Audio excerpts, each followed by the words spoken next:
When executing a strategy, it's important to keep the team informed about important changes.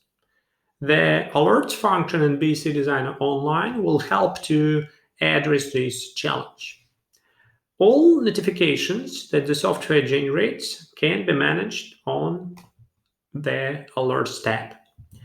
To create a new alert, click on the Add Alert button. In the Open dialog, specify the name of the notification and its scope. The alert can be triggered by event related to whole scorecard or by event related to a specific indicator. The next setting defines the type of the event that will trigger an alert.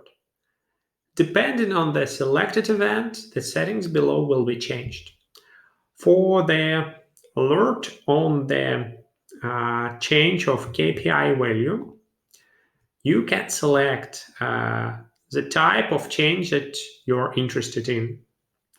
Any change of the value that belongs to a specific interval, change of indicator stop light. For the alert on initiative status change, you can specify if you're interested in any status change or specific status when, for example, a status is changed to review. You can customize statuses used in your account on the Workflow tab in the software settings. The last type of event is the update interval alert.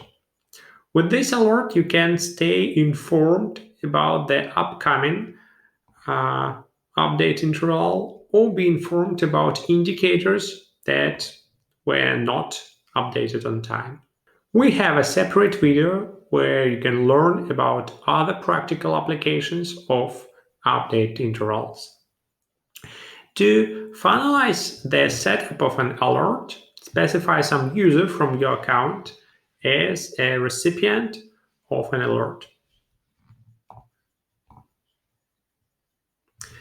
In this way, you set up notifications for persons. What if the notification should be sent to an external application? In this case, go to Integration tab in the Application Settings, add a webhook that will include information about an external application, and set up an alert as we did before. On the final step, instead of selecting a user in your account, select webhook as a recipient of the alert. That's how the alerts help to keep your team informed about important changes in your strategy scorecard. Feel free to contact our customer support team if you have any questions.